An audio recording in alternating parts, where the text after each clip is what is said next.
Don't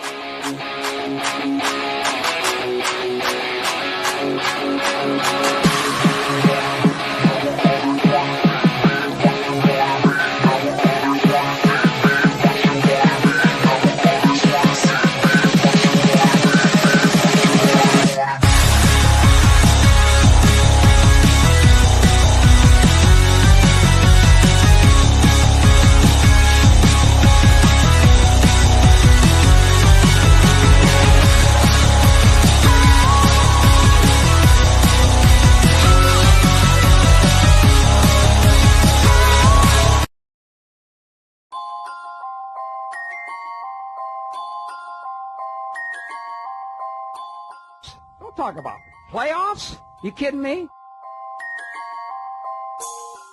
Not a game. We talking about practice. We thought they were, and we let them off the hook.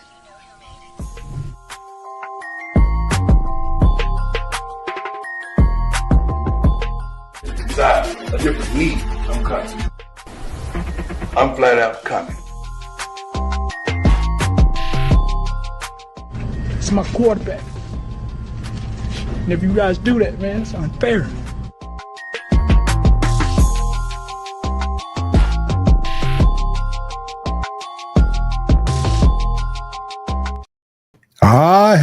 Hello again, everyone. Welcome to another edition of the Sports Report Podcast. I'm your host, Mr. William D. Morgan.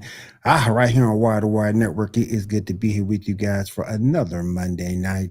Got a lot of people with us tonight. Let me go ahead and get everybody brought in. First, here's my co-host for this show each and every week.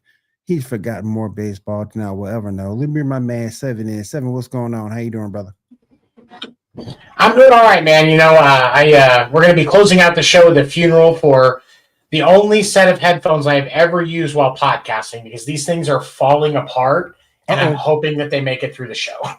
I've only got another pair. I'll be good for next week, but we're going to have a little funeral. Maybe see if we can get Key to play some bagpipes to play it out. You know what I'm saying? I would just, gotta, it's so hard to say goodbye. I don't know. I feel you, brother. I feel it's hard to say goodbye when you got that favorite gear. It's hard to say goodbye. What in the world is this? Let me bring in. I'm just gonna write him up now. I know, right? I'm just gonna write him up now. Let me bring in my. I can't even talk. Let me bring my man, my co-host, my main man, Ando in. Ando, what's up? How you doing? What is up, y'all? Ando is Monday Night Sports Report. I just saw the title and I had to get into character because what the fuck happened last night, Will? Exactly. We gonna get into all that. We gonna get that was not on my bingo card of SummerSlam. Mine either. I will tell you what was on my bingo card, that center spot, later in the show when we talk about it. But you said I saw the title and I was like, man, I got to get into that wrestling character, and that's exactly what I did. Athie Ando is live and living color with the boys, and hopefully the sister stays on the show tonight because she is back. Can we bring her in? Let's bring the sister, man. No. No. So you stupid. No, dude, we got to bring the sister. She left. She's turned her cam off. Can't. Let me bring in. Yeah, you do what you do. Well, you're in charge. You're our Adam Pierce of the show. He's just HR. Fuck Seven. We don't need HR on the show tonight. He's like this much above Kendrick Perkins at this point. Who, Will or Adam Pierce? He's talking to you. Dude, I know I'm at the bottom of the fucking totem pole, right? No. I meant Will. Dude, he just compared you to Kendrick Perkins, bro. I will totally take Will over Kendrick. The only person from Fox Sports or ESPN that I would not take over Will, or that I will take over Will, is Joy Taylor. And that's it. Everybody else is below Will. And she a free agent right now. She a free fucking agent. Sorry, I shouldn't say fucking like that in that context with Joy Taylor. I'm sorry, y'all. Bringing it down. My goodness. FCC Airways, please note the parental advisory explicit content right there in the corner, please. Let me go ahead and bring in our special guest from Wide to Wide Network. She does several shows with us. She is a huge wrestling as well as WNBA fan. Let me bring my girl Key in. Key, what's up? How you doing tonight?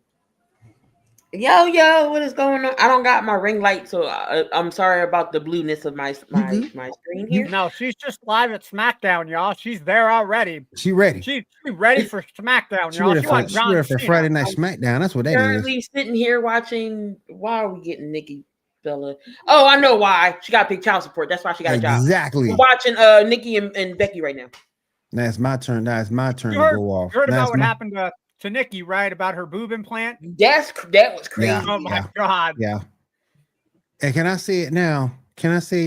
I'm just gonna say and get it out the way. Equality is a bitch. That's all I got to say. Mm-hmm. How you get elbowed and it go in your rib? The hell? Equality. That's why you don't get boob implants, kids.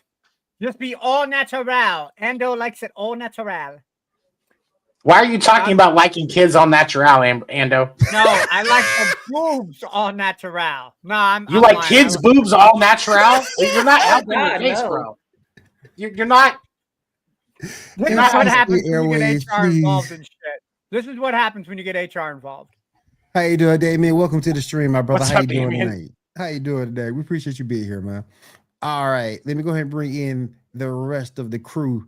She is my soon-to-be wife, making her return to the Sports Report podcast. Remember my future wife, Erica. Erica, what's up? How you doing? Listen, I told you we're not letting Ando name our fucking children. He just explained why he likes children. All natural. You know, I was going to tell people to give you a standing fucking ovation, but if you're going to throw shade at me like that, yo. Nah, but for real, it's good to have you back on the show, Eric. Hey, you know what, Ando, I got my own ovation. Curtsy. Boo. Curtsy. Shut the fuck up, man. You like I am not children, like R. everybody Kelly, else bro. I do not pee on people, bro. Wait. Remember, Ando, you tuned in your inner ratchetness. That's Yes. right. I'm working on my ratchetness. You right. What? Thank you, We just Key. started and this shit on going off the rails. Let me go ahead and bring in Oh, my man. Let me bring in my guy from the original Player versus Team. He bring my man John there. John, what's up? How you doing, man?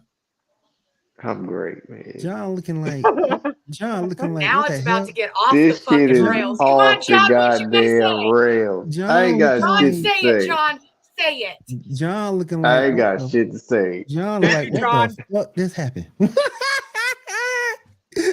What the fuck this happened? Oh And for the man. record, He's I about to gotta pull say that this. do-rag just over his eyes like I ain't see shit. I'm gonna I say it didn't right hear now. shit about nobody's kids. I didn't hear a goddamn thing.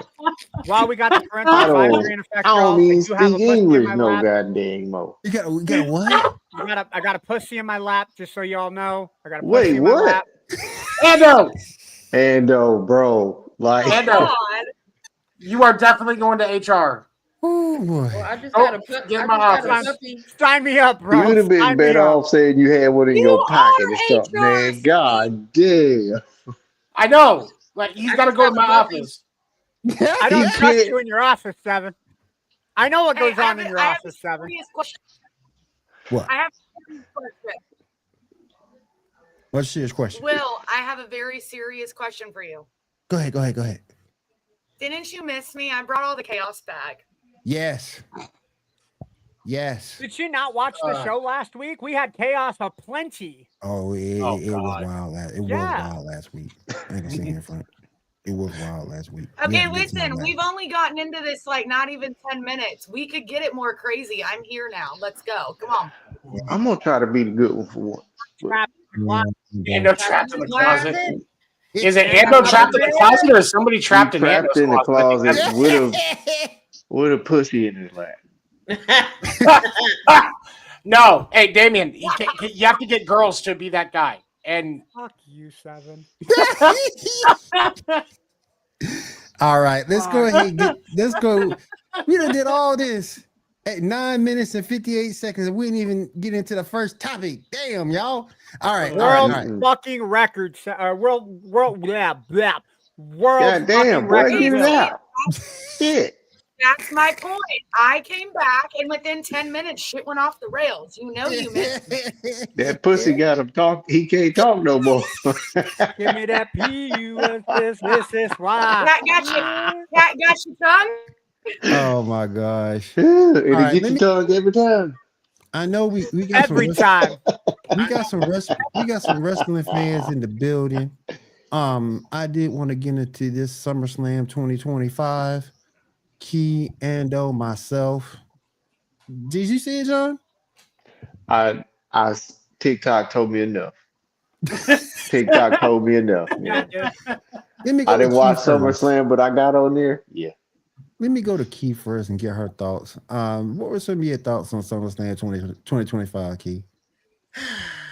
Let's just say I no, it's like WrestleMania. Night 2 was better than night 1. Yes. Oh, I agree. I don't know. I agree. You agree that night 2 is better than night 1? It's my man child and his friends. SummerSlam I'm not gonna say it was bad. I'm not gonna say it was bad. They had some good spots. They had some bad spots, and they had some what the hell spots. So I will say everything in that 6-team tag team match on Sunday. That entire match was off the chain. Rhea, Io, and Naomi was a good match. They did right by picking both main events the way that they did. How they ended night 1 and how they ended night 2 was absolutely amazing. Seth Rollins, love him, hate him. You got to respect him in the craft that he puts into what he does. The fact that I don't think anybody in that building expected Seth to throw the crutches. And I'm going to say it right now, and you can ask my twin brother and my sister. As soon as Seth Rollins' music hit, I'm like, he's cashing in. He's faking the injury. And they were like, no, it's no way. My sister, who's had 7 knee surgeries on one knee and 4 on the other, was like, no, that is a surgery knee. There's no way. Second he throws that down and he turns around, my sister goes, oh, he's fucking playing. Brace comes off, and yeah. Both championship matches between Gunther and CM Punk and Cena and Rhodes, I think those were the right choices for the main events. I really thought Rock was going to get involved and screw Cena over, and that was going to lead to a match down the line. Hats off to Cody not turning heel. I think that's what everybody was expecting was a heel turn. Hell of a match. I would give SummerSlam between day 1 and day 2 probably 4.5 stars entirely. I was invested in every single match. I don't think there was a match that I went, I could care less about it. There was one. There was one. Which one? It was Solo and Jacob. I was like, I wasn't. It wasn't a bad match, but I was just like, okay. I was hoping for more cage shenanigans, honestly. Right. And they really made Jimmy look weak in that entire sequence. Like, he got a couple super kicks off, but that's it. Jimmy totally should have jumped into the cage. Like, that's his forte. Get him in the cage. Let Solo spike him. Jacob comes back, and then you can use Tofu or whatever the big guy's name is. Kick the cage and Tofu still win. Oh man! Did you say tofu? Yeah, Tala Tofu. He said he was hoping for blood in night 2. Anything you want to say, John, before I move forward? I thought what they did to CM Punk was some bullshit. Thank you. You just let Seth Rollins come out there like that and take the title from him that damn quick. Yep. So you saw that he was wearing fantastic. Drew. I saw the bullshit. Then he come out there in that glittery ass black vest. He on some bullshit. And then, man, I swear for Lord, they better let John Cena beat Brock Lesnar this time. Yep. You saw that CM Punk was wearing Fantastic 4 blue, right?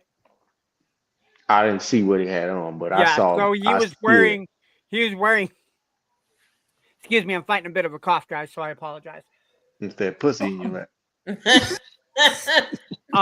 What'd you say, John? None. No, please repeat the joke for the class. Well, cough again and I'll tell the joke. Here's the thing. Here's the thing with me. Here's the thing with me. Here's the thing with me. I wouldn't necessarily say Punk got screwed. I agree for the fact you gave the man the title 5 minutes. Yeah. Two things. One, he could have ran. Two, Mania is on the way. So it's not like these two don't have beef. Can't have a feud that lasts till Mania and Punk get it at Mania, which would be more meaningful to Punk and more meaningful to his fans. So I don't necessarily think CM Punk got screwed, but I get why you would say that because he just won the belt, decent match, won the title. 5 minutes later, he's no longer champion. So I got you. They could have took it from him tonight. Something. What I will say, keep in mind when Punk came back, Rollins was very clear saying that Punk was never going to be on top, and by Rollins cashing in the way that he did. First off, if I'm in Punk's shoes, I don't have the energy to get out of the ring. Like you're not going to come down to the ring. Oh shit, you're coming down to the ring. Dude, I just had a 40-minute barn burner with Gunther. I'm exhausted. There's no way that I'm going to be able to run away from Seth and get distance before Seth comes down there. I think it says more to Punk's character to try to stay in the fight. And then, just fuck Seth Rollins. Like, you're a dick. You could have cashed in tonight, man. They could at least let my boy have it for a night. Just for a night. It will make it that and much they spoiled John Cena's reign too. Like he just won his match. Like, and then you send out the man who sent him to Suplex City more than anybody else that's been to Suplex City. Suplex City, bitch. Let me talk about Brock real quick. I talked about it this morning. I'm gonna say it again. I'm gonna add a caveat to it too. And Key, you'll see where I'm going with this in a minute. First off, I don't like the fact he's back. I get that WWE cleared him 4 weeks ago. I understand all that. I didn't know how long he been cleared though. But I still think it's a bad look to bring him back because he's still involved in that case with Vince. And number two, if you bring in Brock Lesnar back, and Key, you remember him, Odyssey Jones got let go for the same thing. You ain't bring him back. And he was proven innocent. Yep. He was proven innocent, but you didn't bring him back. Oh, Michael Cole cursed. He did. Oh yeah, no, that whole he did. That was hilarious. That was oh shit! Like, oh shit! No. The exact terminology for Michael Cole was, "What? Holy shit!"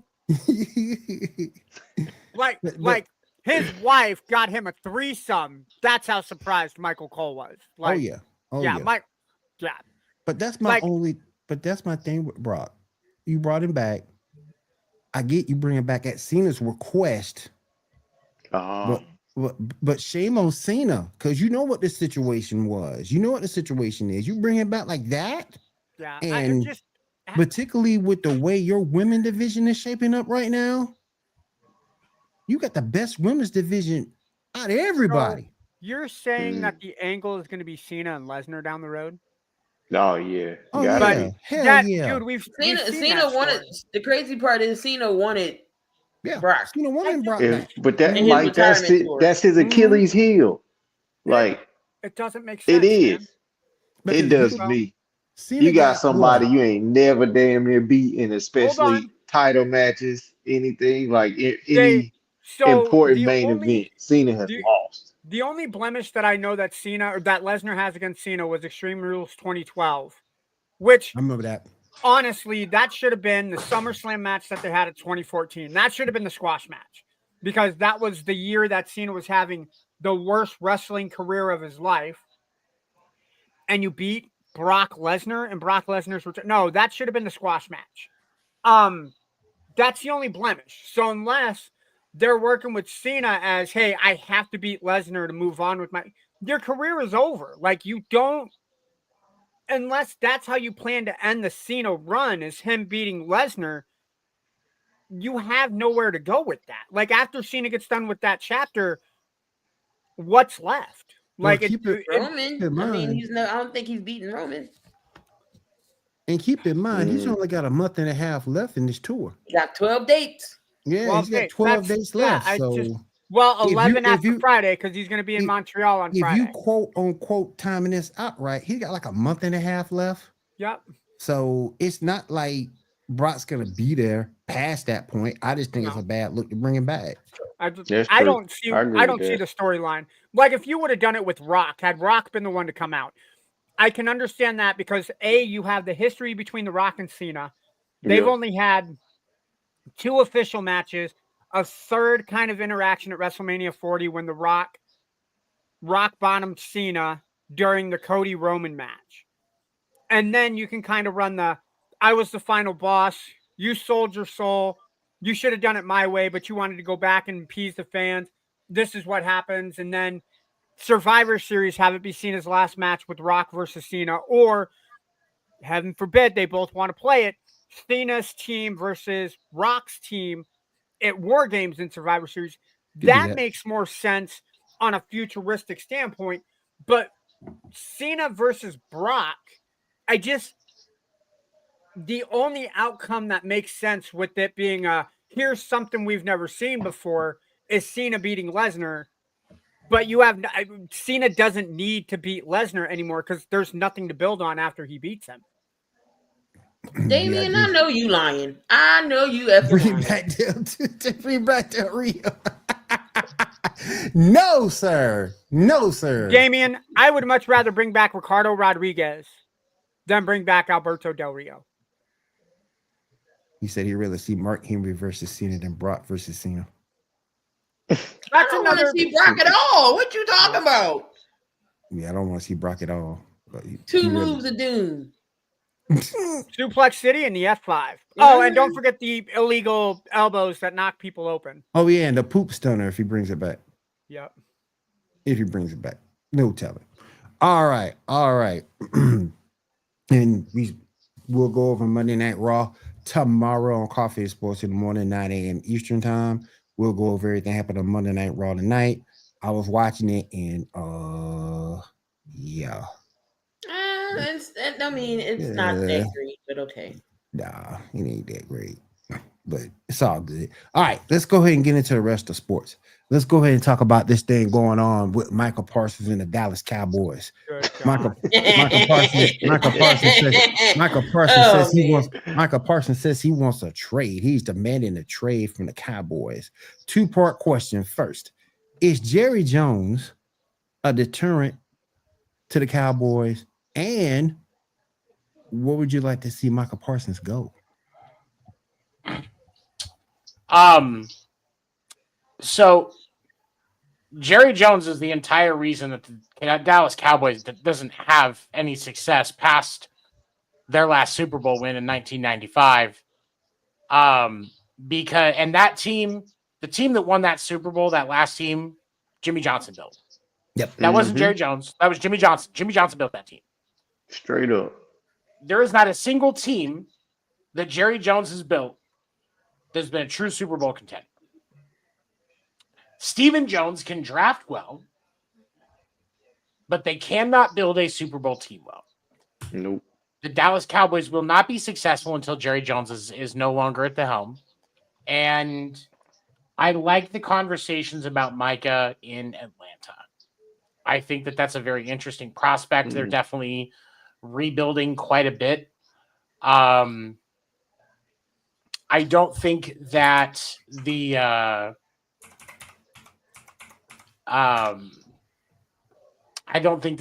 the Cowboys are going to be able to make this right. Jerry Jones half the time doesn't know who his players are. He's being so dramatic. Jerry Jones is being so dramatic online that he summoned Cardi B. Like that's how bad it is. Was it Cardi B or was it Nicki Minaj? I think it was Cardi B, wasn't it? They got involved in the whole thing with J-Rock and all of that. Like, I think it was Cardi B. That's how bad Jerry Jones is. And now as a Chiefs fan, I look at the Cowboys as what they used to be, you know. But it's, you know, and they're not really intimidating compared to what they used to be. But when I look at any other team, I know that there was kind of a list of I know there's a couple of teams that were on a list of that they said that he would prefer, and I think New England was the one that he was one of the teams. I don't hate the thought of him in New England. I think that Vrabel would be able to get him back on focus, and calm him down a bit, and I think that you know, Robert Kraft lets his people do their job. He lets his GM be the GM. He lets his head coach be the head coach. Right. And I think, you know, just that core thing, the team could suck, but those two things existing is a better environment for Micah Parsons. This is the trade I put up right here that was floated out there, rumored that Atlanta is offering the Cowboys. I think that's too much. I think Atlanta gives up too much.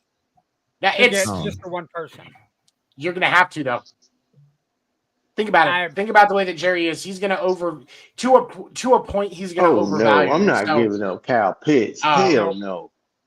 Hell no. They can get the rest of that. Jerry is going to overvalue Micah, and so if you're a team that has the resources to pay the higher price, knowing that you are going to get the boost of Micah Parsons, I think that the you know, that there's a, you know, it might be worth it to play it, because I mean, you look at, because and like Damien mentioning Chicago, I mean, what do you it's you put him on because he's a linebacker. He's not the middle linebacker. Is he left, right side? I think he's an edge rusher, so he'd be left outside / linebacker / okay. Yep. So, I mean, what are you gonna take him over Montez Sweat? Didn't they just sign Montez to like an extension last year or the year before? Exactly, because that's where he'd be playing. So what do? Do you move him to the right side in place of Deo Odingbo? I know I'm saying his name wrong. I don't hate him. I didn't think he did too bad of a job. But I don't know.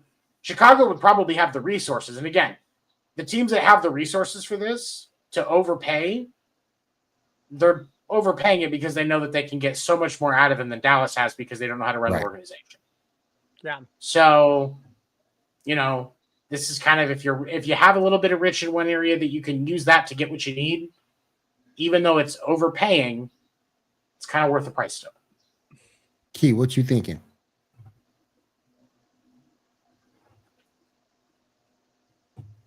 I'm thinking Key's mic is muted.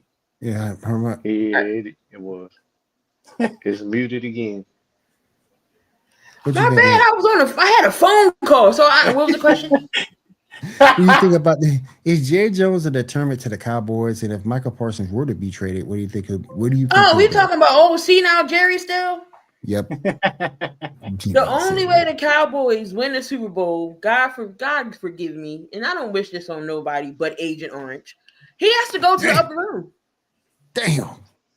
The upper room. That's the only way Dallas is going to win. That's the only way. But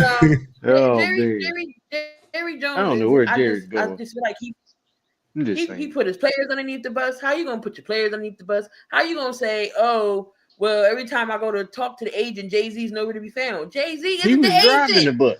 He's the. Well, I say he's throwing him under the bus and then driving it over him. Yeah. He's like, stand right here. I got something for you. Jay-Z's not the owner, Jerry. I mean, Jay-Z's not the agent, Jerry. He's the owner of the company. He's not going to be no agent. So what are you talking about? Oh, I don't never get in contact with the agent. They don't never call back. That's what players. Jay-Z's not certified to be an agent. You there's a whole process for that. He's not certified with any league to be an agent. Oh yeah. He just owns the company. Yep. He's not an agent, Jerry. He owns the agency, yeah. But Jerry gonna keep this man hostage. He's not giving him. He's not trading him away. He's just gonna let Michael be unhappy. So, and he's not gonna pay him. So, what's the point of keeping him hostage? Then, what's the point? But Michael did say since he's from PA, he wouldn't mind going to Pittsburgh. Yep, that's what I thought. But the places for him, if realistically, if you want to be truthful, the Raiders or the Bears. They got money. They'll throw it at him. I love the Raiders. The Raiders. I don't like the Raiders because I'm a Chiefs Christian Wilkinson. So why not? I love the Raiders because you got Max Crosby on the other side. Yeah, they didn't just fire Christian Wilkinson. They kissed him goodbye. Oh, damn. He's not wrong, though. He's not wrong. He ain't wrong. He ain't wrong. I'm with 7. I think New England's a good fit for him as long as New England doesn't overpay. And I think Kraft is one of those owners that will smell through Jerry's bullshit. He's one of the few. I think him, Clark Hunt. I think if the Chiefs were looking to sign him or get a trade package for him, Clark wouldn't overpay. Davis is one of those in Vegas that could maybe. Now, you don't think if the Raiders aren't played, Raiders will overpay? If Mark Davis is the one that's negotiating the deal, the Raiders aren't just going to overpay. They're going to end up somehow being brought into the Cowboys as one organization. Jerry's going to take over that shit too, and Mark Davis won't know what happened. If their GM, I can't remember who the Raiders GM is, but if the Raiders GM is the one negotiating the deal, the odds are slightly better. Yeah, slightly. I'm in the boat with you though. I don't think, as a Chiefs fan, I do not want to see the Raiders in play. No. Chicago makes sense because they got a lot of draft assets and younger players. That if Jerry wants to screw over Chicago, I don't think Chicago would make a big mistake doing it. New England, I think my vote would be New England. I don't think, Damian, it's not going to be an in-division rival. Hell no. I don't want him. If Jerry and then Washington can't even pay Terry. What do you think he's gonna pay Micah? Right. Washington, I think, is keeping it under the rug. Washington will pay McLaurin. If I'm the owner, if I'm Josh Harris, my number one thing is, hey, we need McLaurin and the Redskins. McLaurin and the Commanders need to get on the same page because Jaden Daniels is not going to be the same quarterback if you don't have Terry on that offense. So, I mean, at least Josh Harris cares about one team in Washington compared to his other team here in Philadelphia, but we're not going to talk about that. Yeah, we don't care about the 76ers. Sorry, Key. Facts. If Kyle was here, Kyle would be pooping all over the 76ers too. What you thinking about this? What are you thinking about this Michael Parsons business, John? I mean, all y'all right. Like I say, I don't know where Jerry going to the lower room or the upper room, but he got to go. He need to go to one because that's the only damn way. He can take Mickey Loomis. He can take Mickey Loomis with him. Hell yeah. But yeah, I can see Micah. Micah look. I saw like an edit of him being in a Pittsburgh jersey. It just fit him too good to be real. Another team that I can see that he would really put over the edge, especially defensively, is Tampa. I know they don't have the pieces to get him, but he would put Tampa's defense on the map. Not to say that I still don't think Micah is that great of a player. Like at one time they were trying to put Lawrence Taylor. Hell no. But he is good enough to put that defense over the edge. Then they would definitely do something. But I would Yeah, like you thought. said, Jerry gonna hold that man hostage. Yep. Here's a crazy thought. What about the Cowboys and Bengals trading players Michael for Not gonna Henderson? Mike, yeah. Look, Mike Brown is one of those old school guys. I The don't. Bengals is cheap as hell. They ain't doing that. Man, hell no. No. They ain't I trading think, shit. I think it's BS that they still ain't paid Hendrickson. Hendrickson should be one of the top 5 or top 3 defensive linemen paid in the league, and Mike Brown ain't gonna pony up that money. He's led the league in sacks the last 2 of the last 3 years. Last year, yep.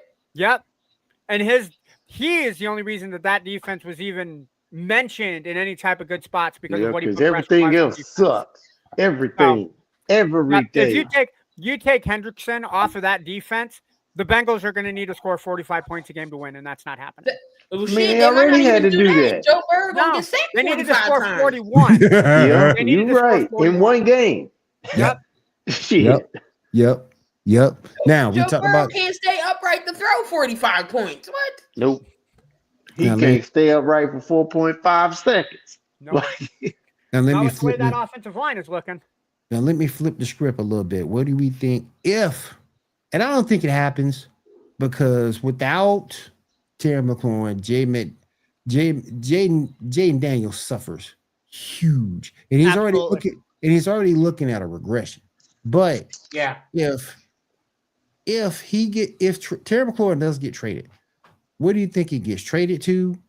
And my second part of the question: does it take away from the Commanders' success from last season as well as this season? Let me see. I'll start with you, Ando. Absolutely, it takes away from the success. Because who else does he have to throw to? You have Zach Ertz. He's on the back half of his career. He ain't going to be a threat. You got Donut Boy Debo Samuel, who's eating more donuts than he is catching footballs. That's Eddie Lacy Jr. That's crazy. Yeah, Lacy Jr. Point, Eddie Lacy, yeah. There's not the reason the Commanders' offense was so dynamic last year was because McLaurin demanded so much attention, and Daniels was that smart quarterback who, so McLaurin's covered. Who can I make better with my decision making? Because Jaden Daniels, whether it be his athleticism or his arm strength, the one thing that they didn't talk about last year was his decision making, and that was one thing I think that was underrated with him at LSU. But if you don't have the pieces with McLaurin on the field, now you take McLaurin off, now they can run a base 4-3. You can run cover 2 down the field. Who's your deep threat? You don't have a deep threat, so you don't have to keep anybody back in the field. So now you have, instead of 8 guys to worry about up front, now you 9 because you only have 2 guys that are back. It's going to take having Terry take so much pressure off of Jaden. But again, can you keep Jaden happy? Can you keep Terry happy? I don't see Washington trading him. I think Washington will get their head out of their ass and they'll make the deal. What you think, Seven? I do have to echo what Ando said. I don't think Washington makes the choice to trade him. I think they're going to make a deal happen. They're just kind of letting things play out, trying to see if they can get the price a little bit lower because they know that they're going to have to pay Jaden Daniels soon, and so they're just kind of looking ahead. As far as where he goes if they trade him, the team that I think has the biggest need for a guy like Terry McLaurin is Buffalo. Yep. But because, I mean, look at this coming up season may be Josh Allen's career worst season if they don't do something about their wide receiver room. Because right now your starting 3 are Khalil Shakir, Keon Coleman, and Joshua Palmer. There's not a number 1 in that squad. Hold on. Amari Cooper gone? Yeah, he gone. He retired. Yeah, he's gone. He gone. He retired. Coleman, Amari Cooper. Palmer, and who else? Wow. I missed that. Wait, Coleman is and Khalil Shakir. Okay, so Shaquille is coming off of, I would say, his best season. So you have another year with. I like Coleman. You have another year with him. Coleman athleticism is crazy. Yep. These guys are decent receivers, but not one of the 3 of them is a number 1 receiver. And that's my point. Right. So, because right now nobody's scared of that wide receiver lineup. You can run a standard offense or a standard defense against that wide receiver core, and you're going to keep them to under 300 receiving yards as a team, without question. Okay, so, or I mean, really, probably under 250. So, but if you get somebody like Terry McLaurin, if I'm Khalil Shakir and Keon Coleman, I want them to be trying to put a package together for Terry McLaurin. Okay. Because that's going to free them up so much. Because like we talked about with the way Washington's offense is strategized against, if you put him on that offense, you have to put more attention onto Terry McLaurin. So that's going to give Keon Coleman and Khalil Shakir a much better day. Okay. Who do you give up? If you're Buffalo, who do you give up to get Terry? Because I would have to believe that if you're giving up you're Terry, gonna keep that team together. If you give up Terry, you have to give up at least Shakira or Coleman. I don't think Washington would be interested in Joshua Palmer and his history. I believe one of those two offensive pieces would have to go. You could make an offer for Dalton Kincaid or Dawson Knox, one of those two guys. So you get rid of two offensive weapons for essentially the price of Terry. And do you go with the second and a third? Would that be a deal that Washington bites on? So, I mean, when you look at, I'll give him Coleman and Knox. I agree with Knox because I think Dalton has the brighter future. Don't get me wrong, Dawson. And the reason why I say Coleman because I don't think they'll take Shakir. Nah. I think Shakir has the higher upside. He was a more dangerous weapon than Coleman last year. Give Coleman and Allen another year to build.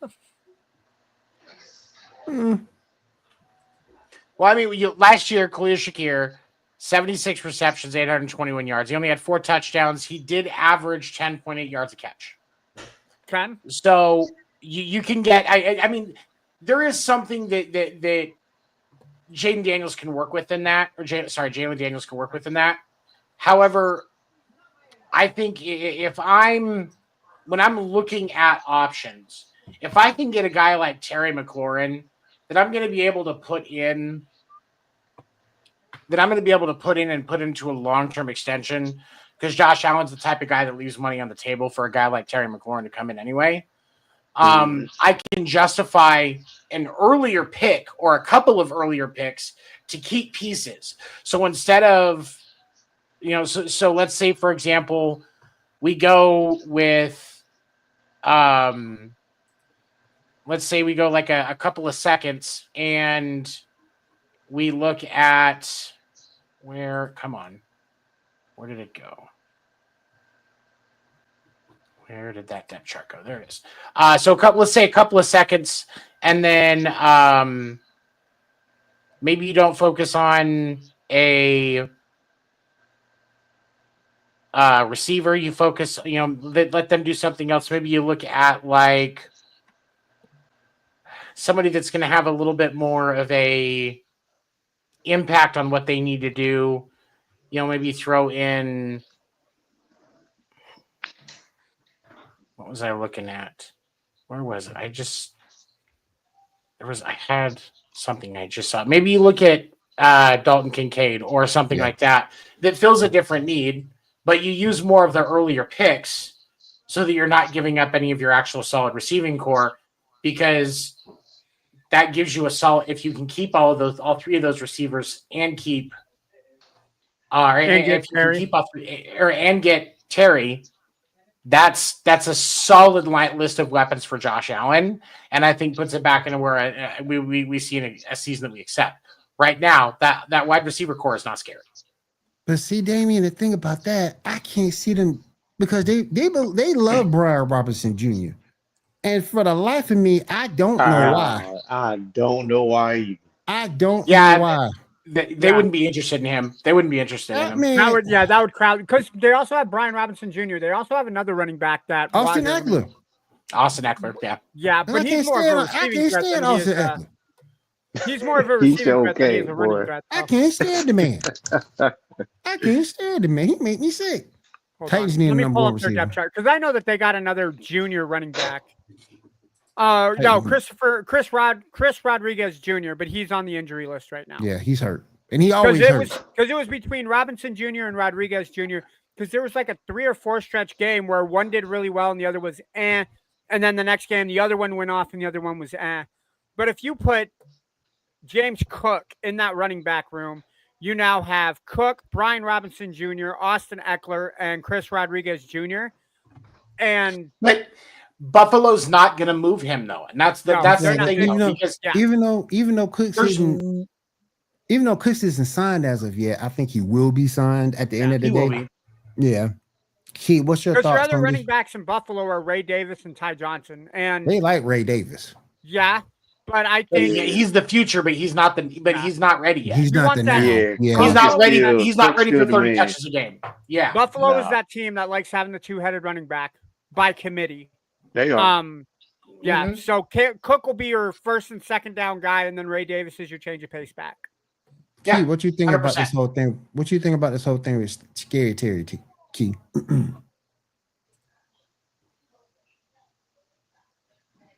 He's muted. My bad. I got noise in the background. My man child got his friends. I ain't trying to let y'all hear all that stuff in the Tell background. your boy to be quiet, Key. You doing business. He 18. I can't tell him to go to bed. No, you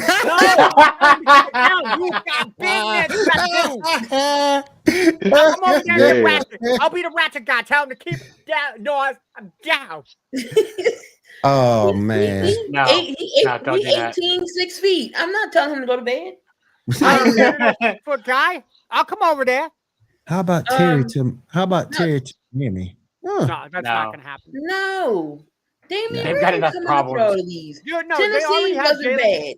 Jalen Waddle and they have Tyreek Hill. He's not going to Miami. Because what they just cut their number one pick a couple years ago. Mm-hmm. So yeah, and Calvin Ridley needs some help. They're signing Terry. It's just a tactic. They can't afford to have Debo be number one. I can run faster than Debo on routes. Not to that donut shop though. Who he's got you beat. I'll take you to the candy shop. He got you beat the McDonald's. He got you beat the McDonald's. Right. Yo, have you tried their snack wraps? They're not that much to write home about, man. The old snack wraps were better. Oh man. John, what you think about this thing with Scary Terry? Man, Washington need to sign him. Point blank period. Pay that man. Y'all see what he did last year. He helped y'all rookie quarterback shine. Like no other rookie quarterback has damn near done before. Yep. Amen. He helps with the decision making to be able to get open that way. I forgot the other young brother's name over there, but he was getting off too. And then you sign a good slot person like Debo.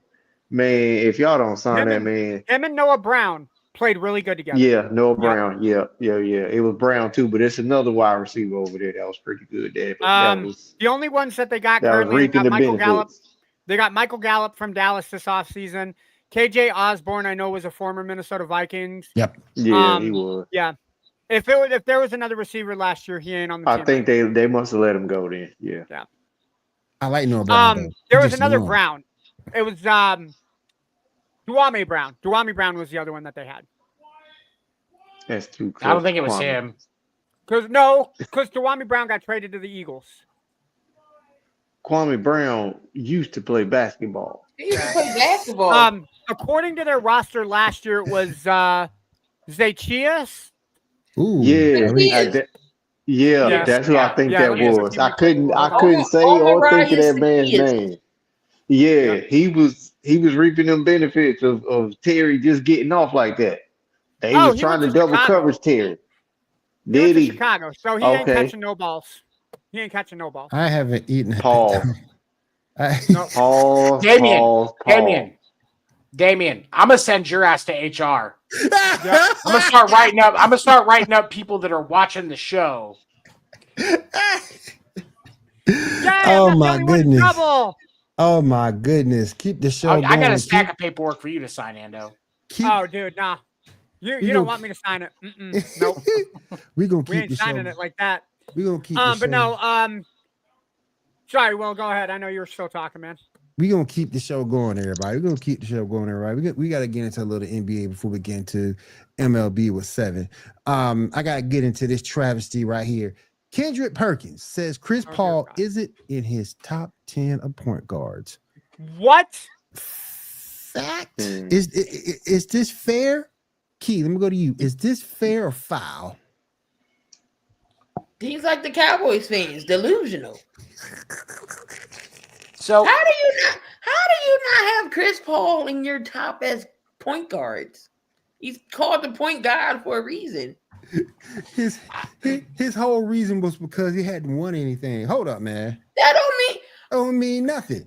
John Stockton. You would be nothing if you didn't win the ring. Oh, I'm sorry. You were just on a team that won. Oh yeah. He was the locker room leader, Key. Just ask him. He'll tell you. I think y'all and I think that what happened to Kendrick Perkins, you see, in Oklahoma City, there's this restaurant. It's called Brahms.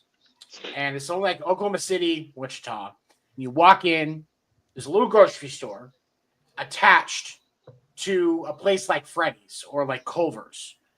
Ooh, I like a good Culver's smash burger. Get your little grocery shopping in. Why go get your food, get you some ice cream. And I think he spent too much time in Brahms hanging around the Oklahoma City tweakers. And his mind ain't right no more. Because I even Skip Bayless, who rings are everything to Skip Bayless, knows that Chris Paul is a top 5 point guard. You say top 5? He made 5th. He's 5th. I would put him in top 5. 5th. I'm not saying he's like top 3 or anything. Like that's our top 5 is argumentative, but top 10 he's definitely top 10. I don't know about definitely top 10. I don't know about top 5. I don't know about top 5, but definitely top 10. Definitely top 5 is argumentable. But yeah. I'm trying to write a list of my top 10 point guards, and I can't make the top 10 without Paul. Because the only other, I already know somebody to kick off Kendrick Perkins' list automatically. Who's that? Steve Nash. I'm putting Chris Paul right in front of Steve Nash. I agree with that. I would take, as a Suns fan, look at the longevity of his career, his assists, his steals. He's the same type of floor general Steve Nash was. Nash in the top 10? I'm putting Chris Paul over Steve Nash. Well, if I got to kick somebody out of that list that I saw. So who is on Perkins' top 10 then? Hold on, I'll get it. Okay. Just like I said, the 9, I have 9 off the top of my head with John Stockton, Isaiah Thomas, Stephen Curry, Steve Nash, Jason Kidd, Magic Johnson, Chris Paul, Westbrook, and Irving. Like I said, that's 9, but I already have Paul on the list.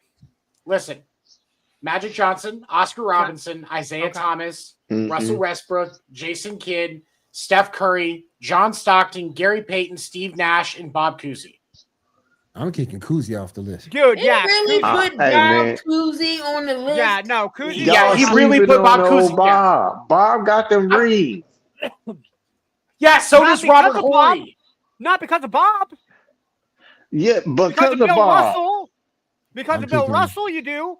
That's but like not just Bill. The Bulls won their 3 last championships because of Dennis Rodman scoring, right? No, the Bulls won those championships because of Jordan and Pippen scoring. Exactly.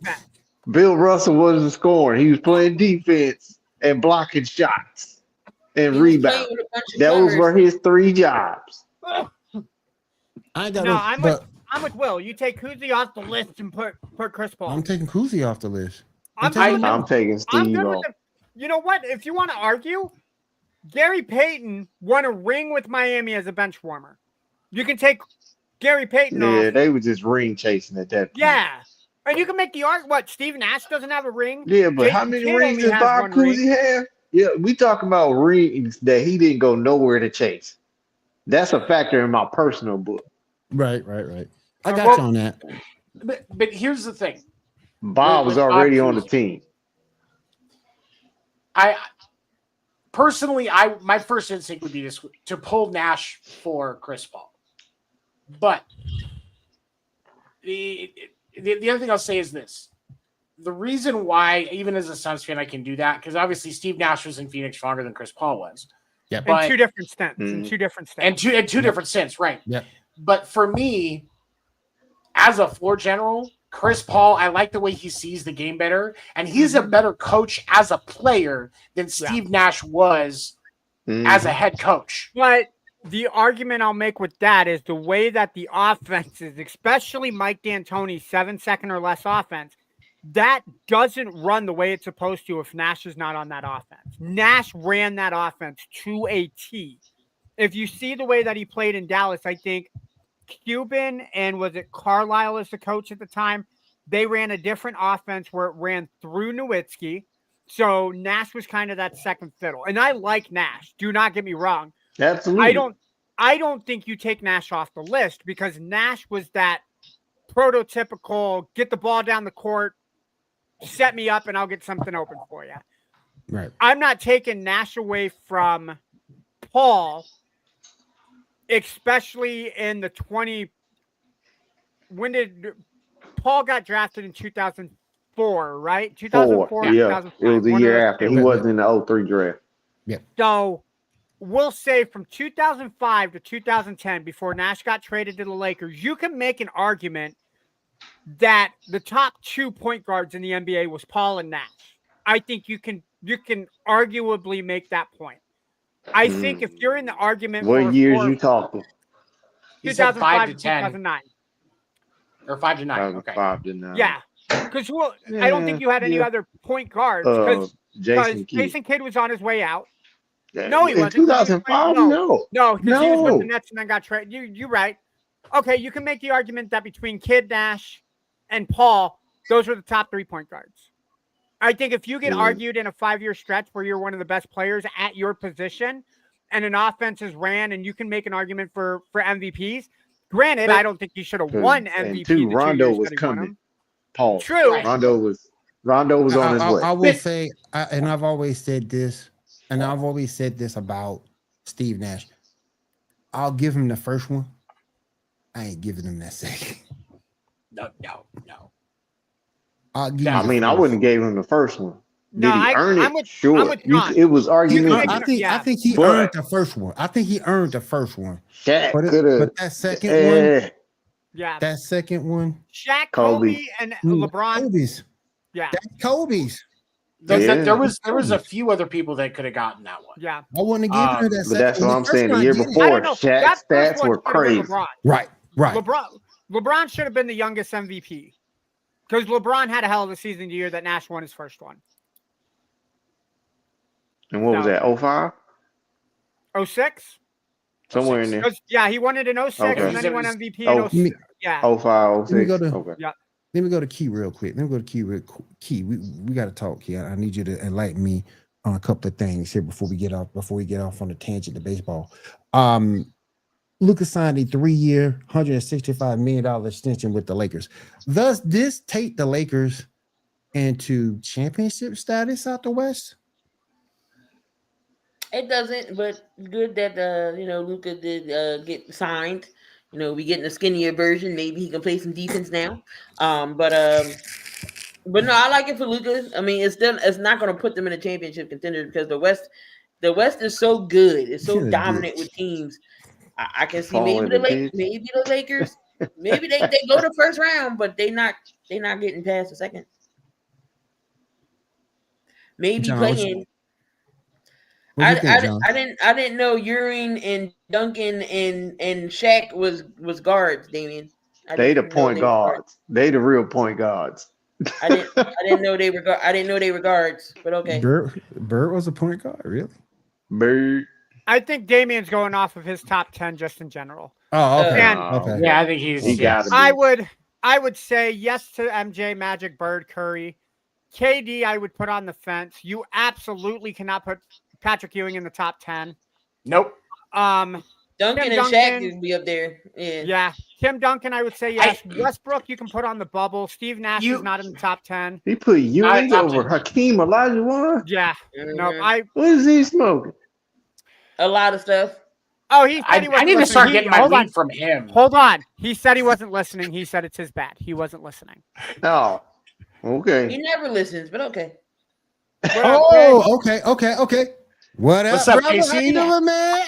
What's up, my boy? I haven't seen you in a minute. All right, we'll see you when football starts, man. Do your thing, that's Casey who does neighborhood the show, hero. right? Yes. Casey, I'm gonna hit you up, boy. Who you done say? I'm gonna hit you up on Instagram, dog. Yeah, I'm gonna hit you up on Instagram for sure. I gotta get that story. He must have saved Pat Bev or something, because he ain't say that, Gremlin.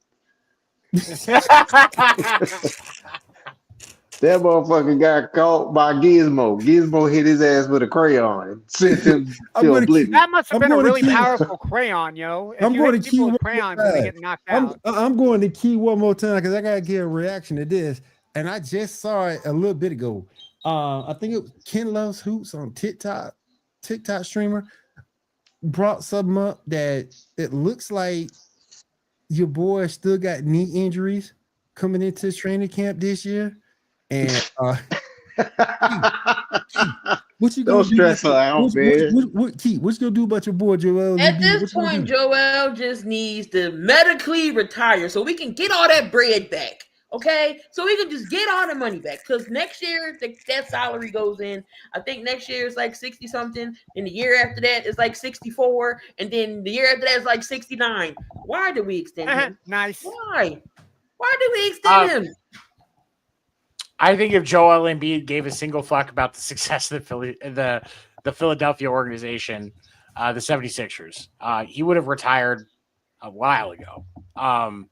Joel Embiid just wants that bread. And I'm not just talking about on a cheesecake. I'm sorry, on a cheesesteak. He wants the paper money. Cheesesteak. I don't know. Cheesesteak. Listen, Cheesecake. It was close, okay? Like, that's going in my belly. I haven't eaten dinner yet. Don't judge me. But like, he doesn't give a fuck about the 76ers. No. Otherwise, he wouldn't be a part-time player. Embiid saw Seth faking an injury. While we're talking about the 76ers, Tony, you showed something in chat the other day that I want to give you props for. That, hey, look, John Stockton, top 5 in my point guards, right? Chris Paul, Steve Nash, top 5 in my point guards.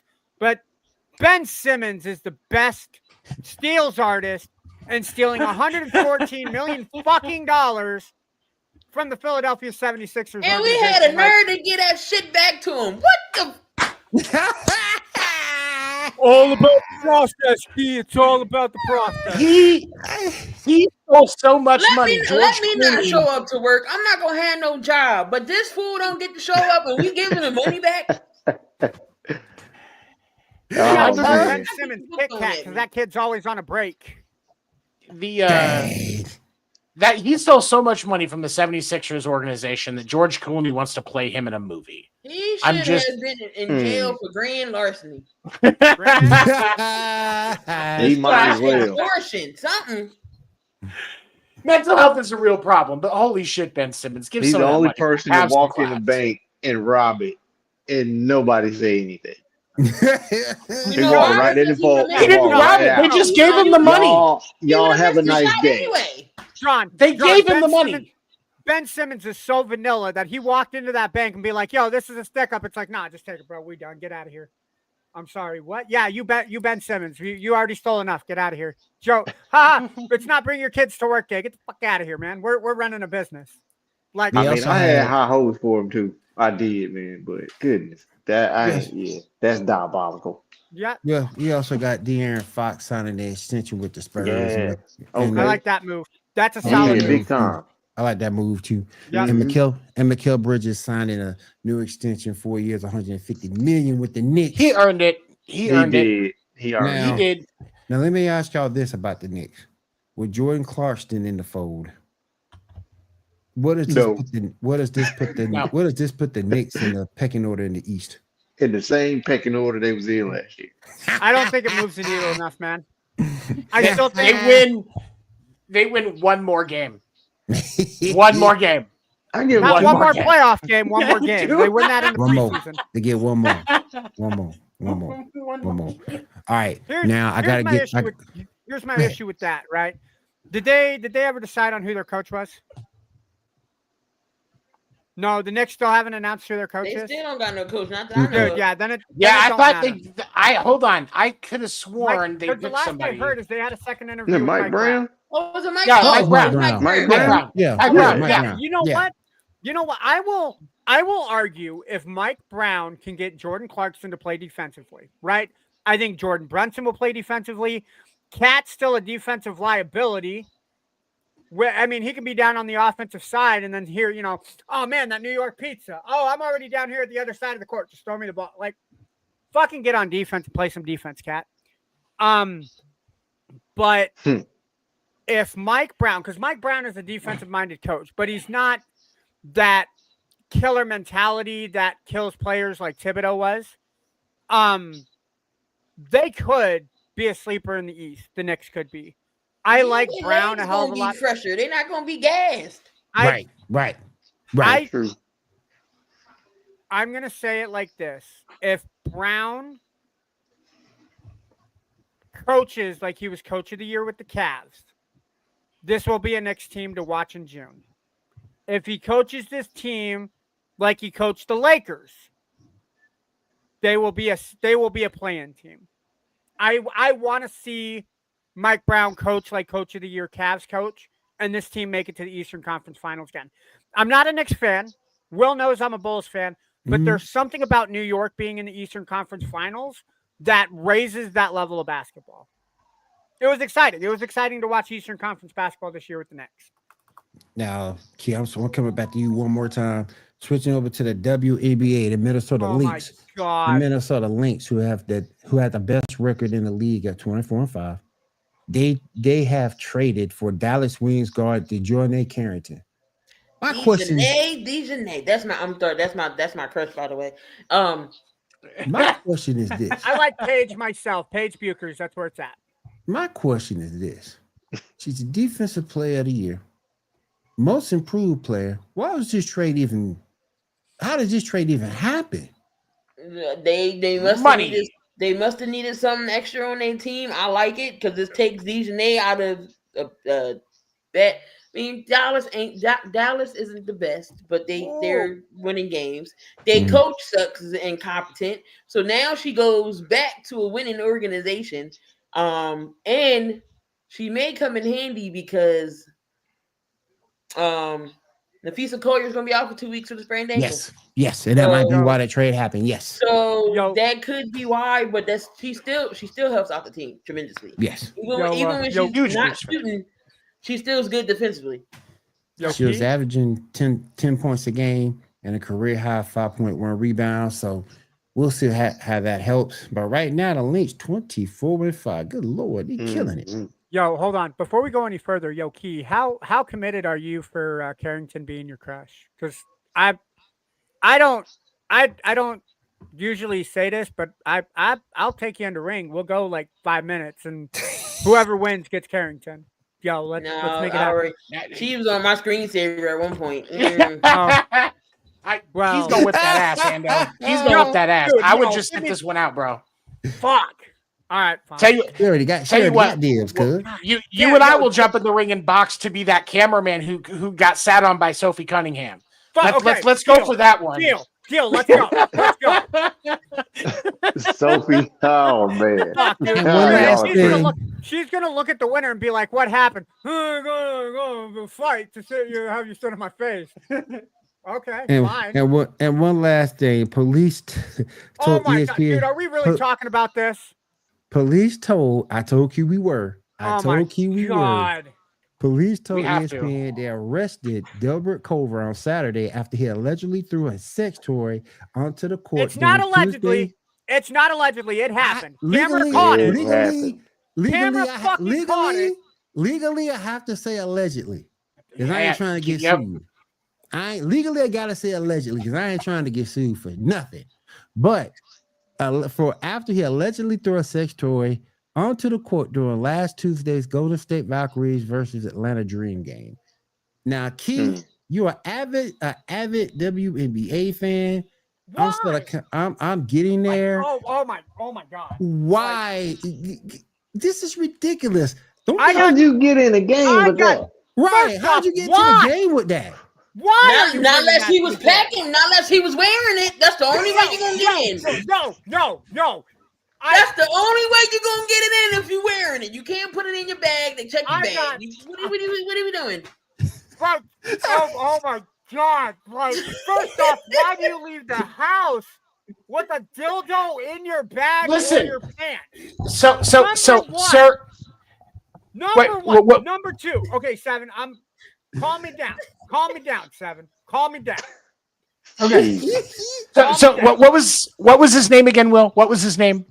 Dilbert Culver. Okay, here's the thing, Dilbert. I understand that as WNBA fans, we're all concerned about the fact that the WNBA players need to be getting better pay. But I guarantee you, every single one of them has the money to go get their own dildo. You don't need to donate one.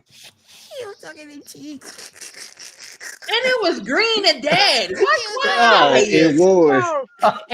Neon ass Very few women are looking for something that glows in the dark, and all of a sudden it's dark, light, dark, light, dark, light. Like they're not looking for that while they're in their room at night before they go to bed. Oh my gosh. I just can't fan him. It's like why? It was matter of fact, he wasn't even the ticket holder. He was a friend of the season ticket holder, and he's banned, and the season ticket holder's banned. So you just who are you mad at? Imagine getting banned from a WNBA game for life. Like imagine you can't come back.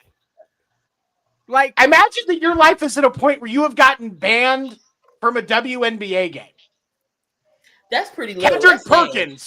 Kendrick Perkins can walk into a WNBA game anytime he wants.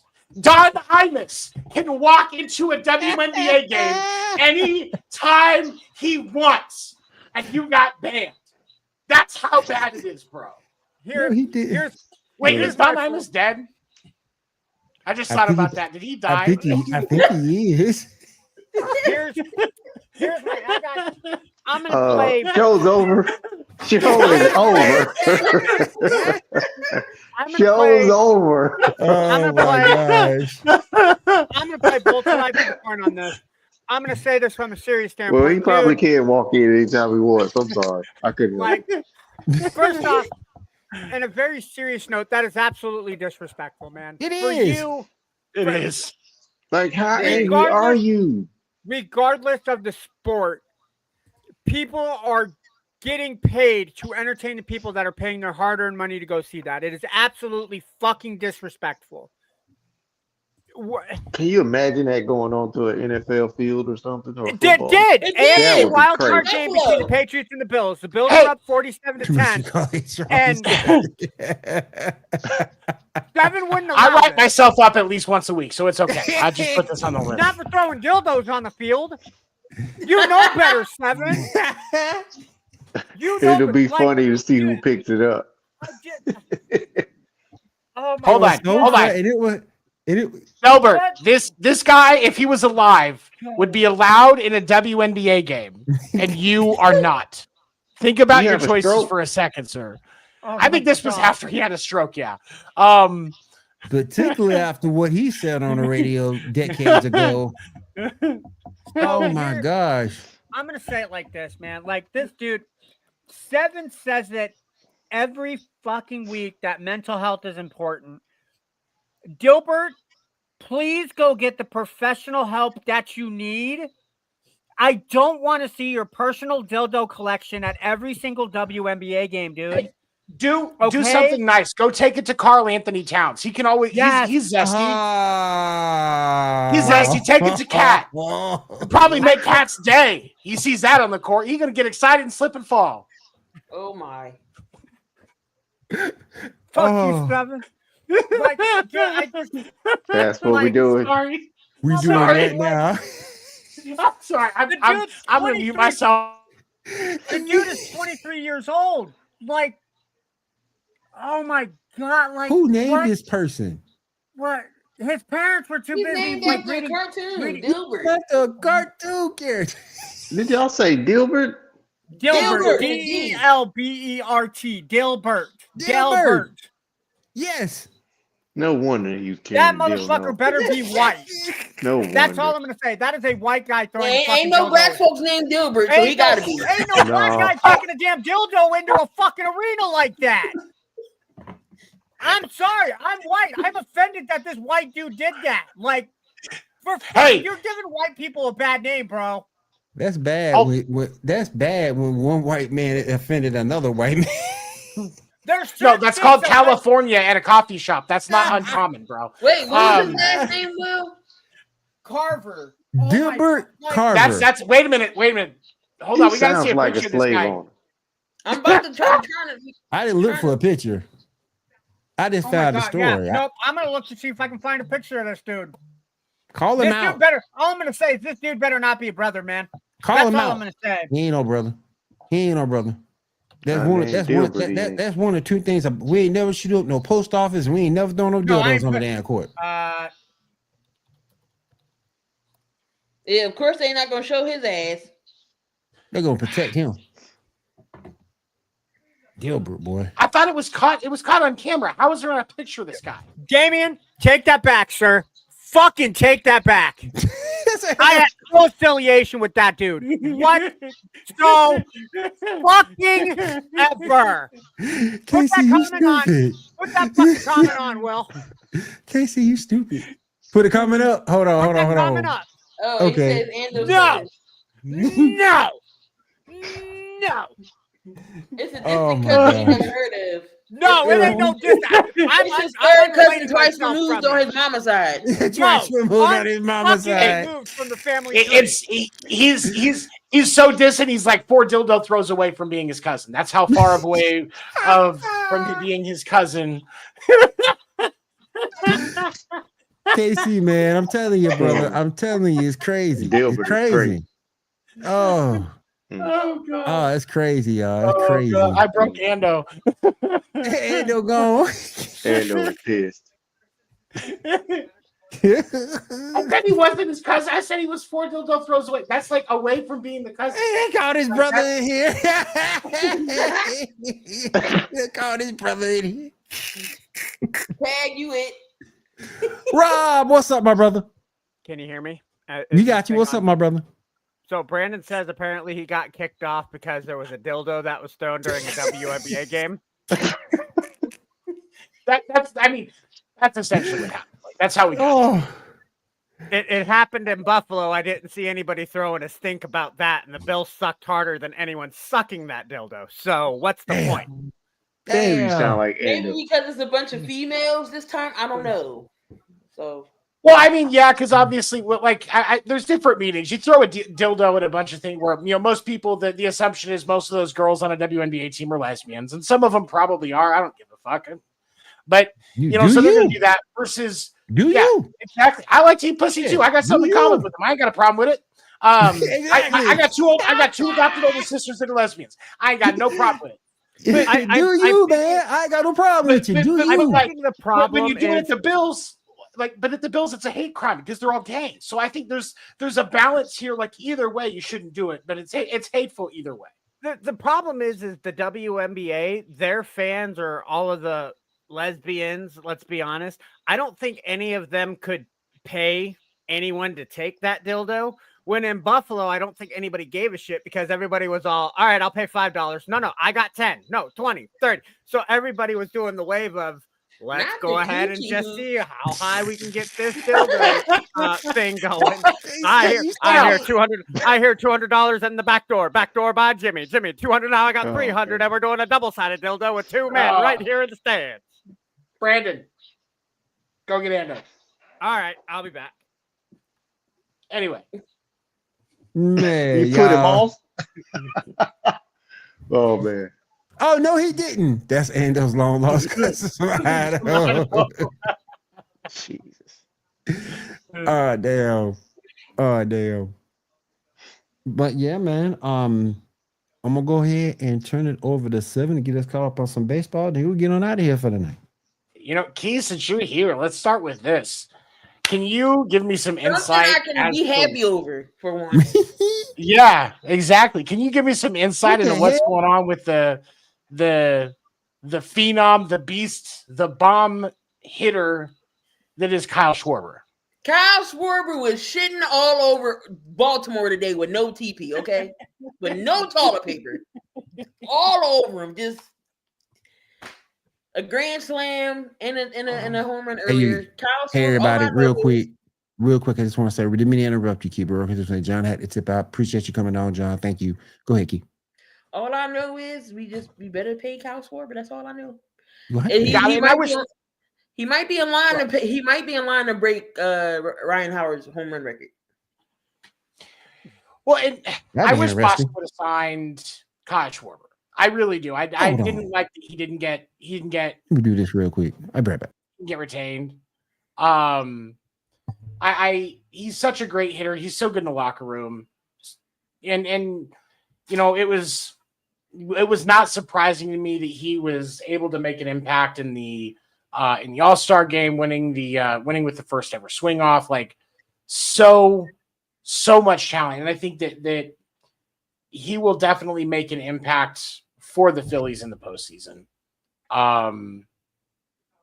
Do you think, because he's what? Hold on, I gotta look at this again. About 30 something. 40 home. Yeah, he has 40 home runs and 94 RBIs so far this year. Right. So, and he's 32. So you could do a 5-year deal with him and do just like some opt-outs towards the end, like the last year mutual opt-outs or whatever. Or last 2 years, yeah. And do some decent money for him, because even if he's not, yeah, he deserves it. He really does. But even if doesn't end up as like the everyday DH, if there's something else going on, you're still going to get a lot out of just his presence, even if he gets a little more injury heavy as he gets older. So for Phillies fans, I hope that you guys get to retain him, because he's a good dude. I still want to steal Christopher Sanchez from the Phillies, but you can have Luzardo for free. I don't want Luzardo. No, you could give me Luzardo and Romano, and this ain't gonna happen. And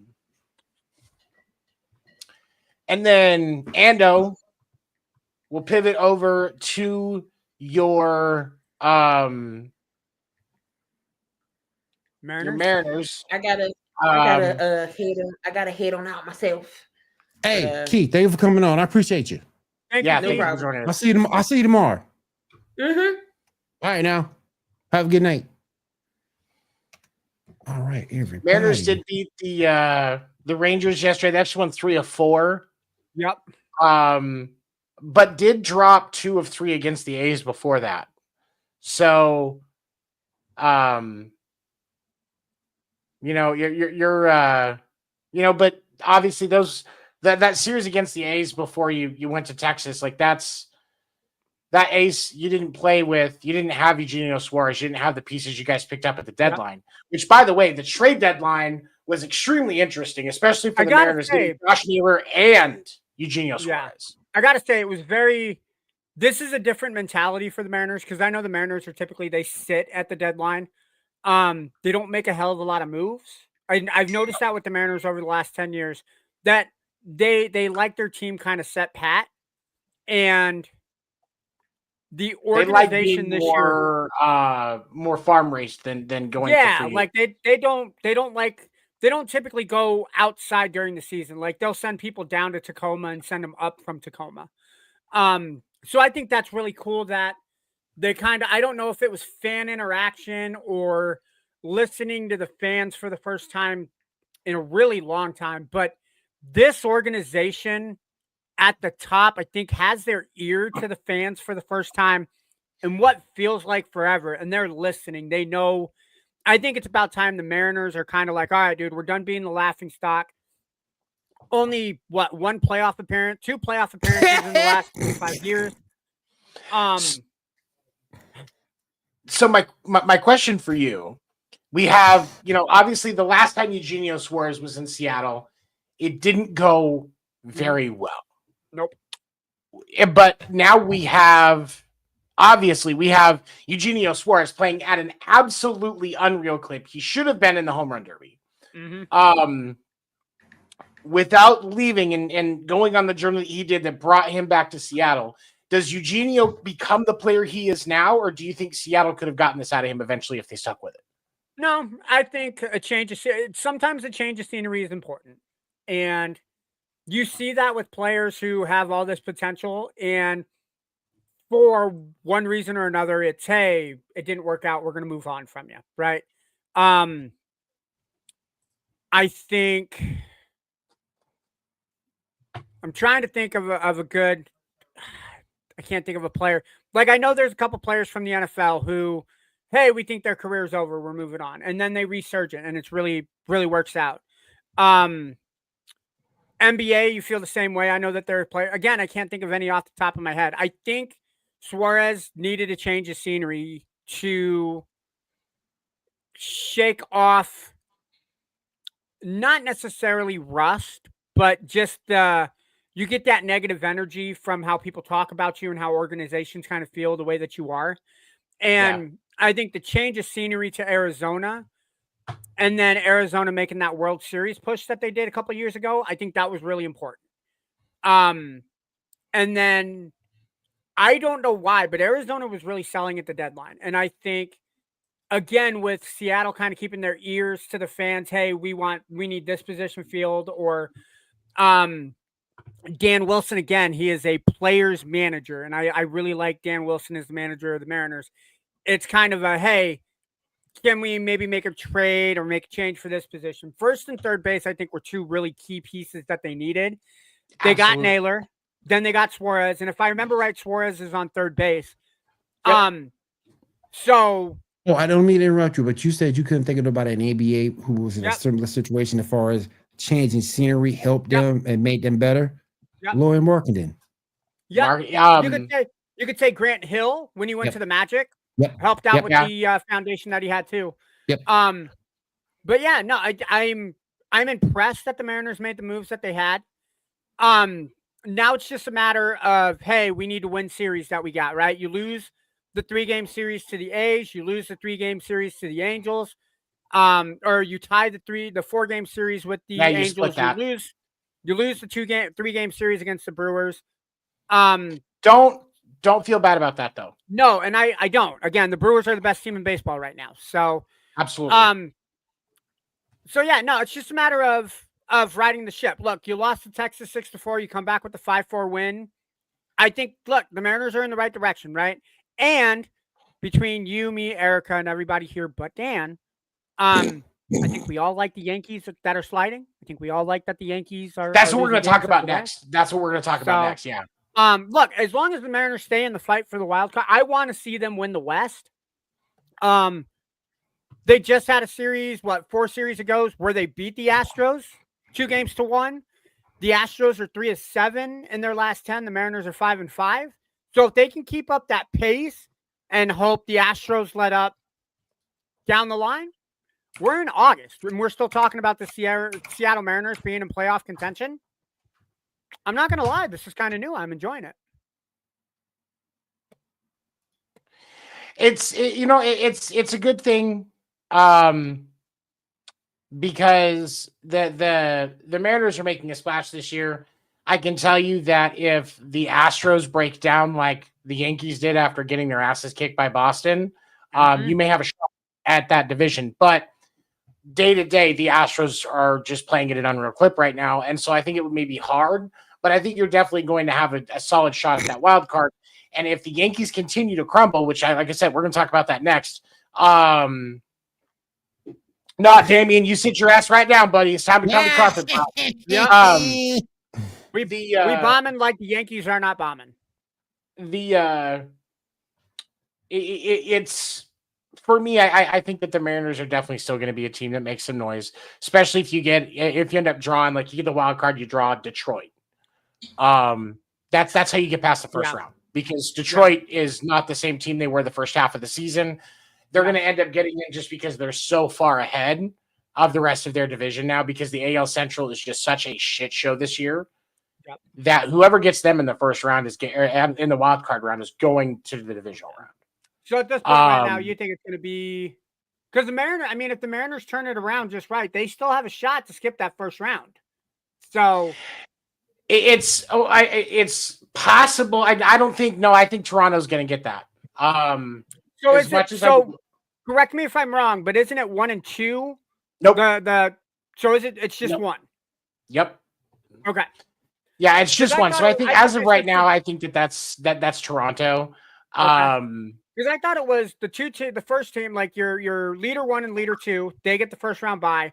Then your third division winner will play the 6th seed, and then 4 and 5 go at it. I thought that's how it went. Actually, wait a minute. You know what? Now that I'm thinking about it, because there's 3 wild card teams, right? There's 3 wild cards. Nobody gets the first round bye anymore. Oh, that dropped. Wait a minute. Hold on. Because I'm pretty sure because 4 plays 5, 3 plays 6, because they play in a best of 3 series, and then the lower seed goes to play the number 1, and then the higher seed goes to play the 2. Isn't that out here? I'll take a look at it. No, you're right. That's right. Okay. So maybe it is. Yeah. So, but here's the thing. I think right now, I think that probably your top 2 teams, just because of the sheer volume, are going to be the Jays and the Tigers. Yeah. The Tigers are just, I think what it is with the Tigers is you're just so far ahead. But as much like they're 6-4 in their last 10, but as much as they've struggled over the last month and a half, they're still 8 games ahead of the Guardians. They still have the most wins in the American League by a game. The pack is closing in, but I still think that Detroit holds one of those top 2 slots. Yeah. But I think if you are Seattle and you draw the Tigers, you're going to the next round.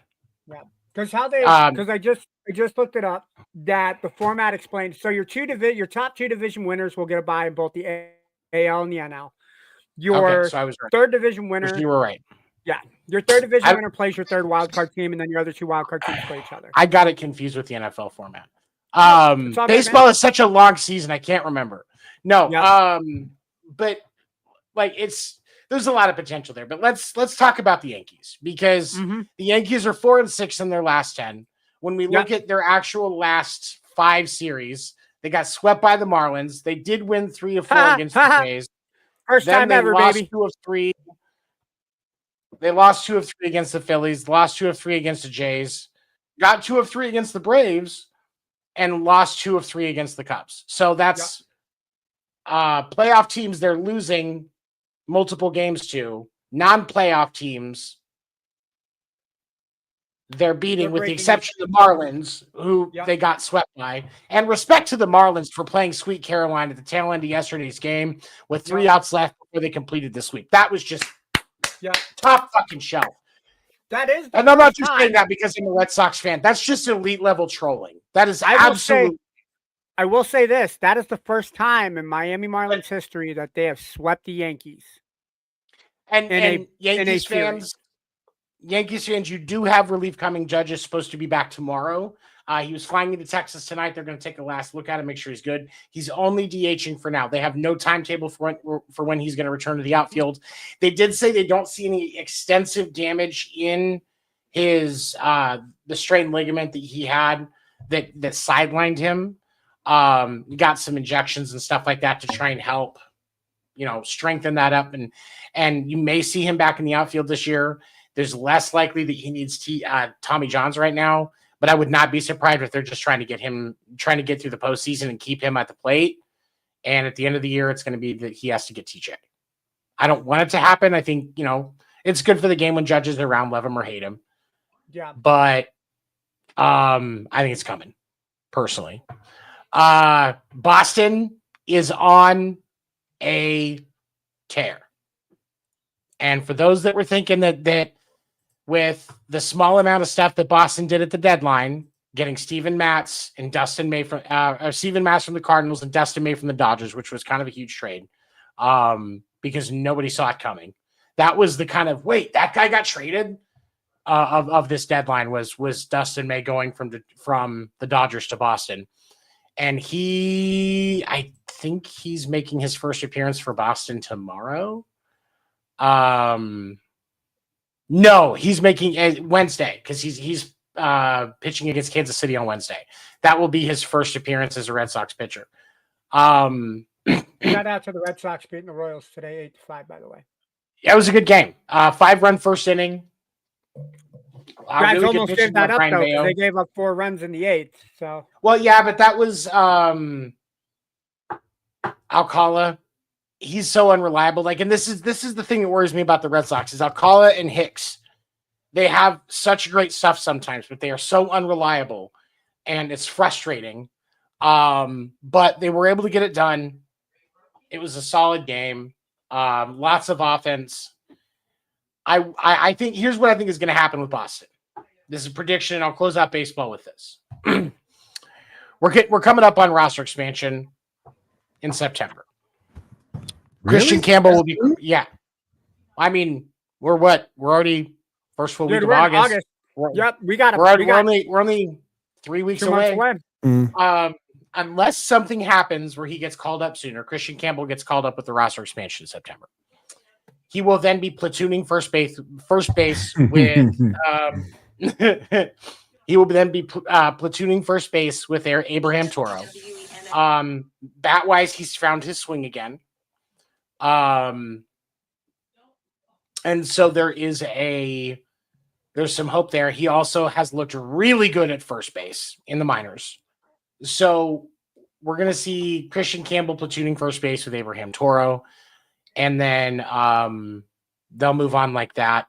Marcelo Mayer gets traded in the offseason. So does Tristan Cassis. That's just me. All right. Anything else that we got here before we go ahead and sign off for the night? Dick Vitale was complaining about the fact that the MLB Ghost Runner exists, and I felt bad because I thought he died a couple years ago.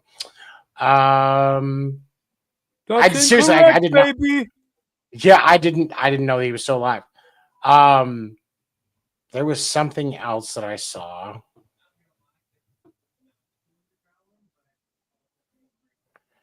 Isaac Paredes is getting season-ending surgery. That's why Correa is playing third for the Astros. Wasn't there an Orioles player that is on IR now too? Possibly. Yeah. Orioles have started to crumble back down as well. Yeah. But with Correa going back to Houston and taking that spot at third, I think that's just a good fit for both sides. Okay. They deserve each other. I did think it was funny though. No, you missed it. Oh, on Friday, the Red Sox Astros game. The Astros threw a fit because they complained that the Red Sox were stealing signs. Oh, shut up, Astros. Jesus. Really? Like, read the room, bro. Yeah, no, like this actually happened. And all it was the Trevor Story was on second, and he could see the Astros pitcher's grip, and he was relaying what he saw. That is completely illegal. That's always been illegal. That's always been legal in baseball. What's illegal was the electronic methods that the Astros were using. Bong, bong, bong. Bong, bong, bong. So I thought that was hilarious. But yeah, that's just a good fit for him. There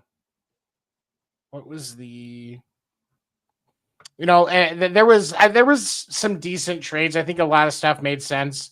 Twins fans kind of had a gut check because the Minnesota Twins traded 11 of the 26 guys. No, 10 of the 26 guys on their active roster in a 24-hour period. Yeah. That's shocking to a clubhouse. So to the players and to the fans, I'm sorry. That sucks. At least you guys get SummerSlam next year. Facts. Hey, I'm going to do what I can to get tickets to that, man. You want the WWE PLE coming? Not just an event, but a PLE, a 2-night PLE coming to the Midwest, bro. Sign me up. I feel you. I will be saying right now. No, I might jump onto that with you. I don't know. I haven't been to Minneapolis. Might be a chance. Sports reports. Just want to let you know that my feet pics will be on our OnlyFans.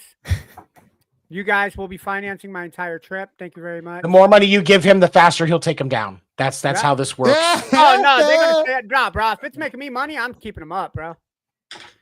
You tell me what color you want my toenails painted. It's gonna happen.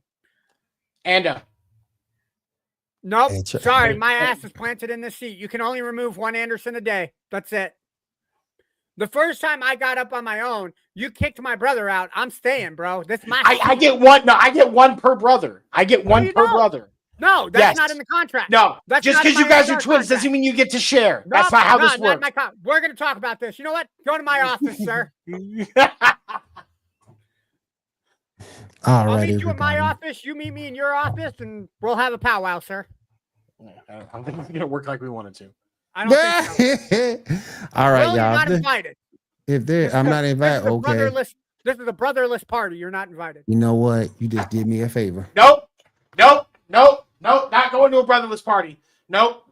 Don't worry. The dildos aren't coming, Seven. No. Hey. What are we gonna do? Put on bed sheets and dress like ghosts to scare people? Fucking let's do it, bro. We gonna burn the lowercase t in somebody's yard for time to leave? Is that what we're doing? No, it's the Texas Rangers logo. We just want them to burn. You know. Oh, dang. And they're in the wild card hunt. We don't want them there. Actually, I would prefer the Rangers over the Yankees. So. And before we get kicked off FCC Airways, that's what I'm saying. Thank you for everybody coming out tonight. We do appreciate it. Seven, I got to show you. I got this at a sale. I don't know if I showed you this yet or not, but bam, phone charger with Boston. And the only reason I got it is because of this letter B here for my first name. It's the only reason I got it, but I wanted to show you that. So every time I jump on stream and I have to look at that and I say, fuck, Seven, but Fair. You're right here, man. You're right here. All right, you guys. If there's nothing else, I want to say thank you real quick to everybody here in the panel. I want to say thank you to John for joining us. Thank you for Keith for coming out. We do appreciate it. We do appreciate you, everybody in the comments, as well as everybody here at Wire to Wire Network. Wire to Wire Sports. We appreciate you, and we'll see you guys again Monday night, 10 p.m. Eastern for another edition of the Sports Report. Have a great night. Take care.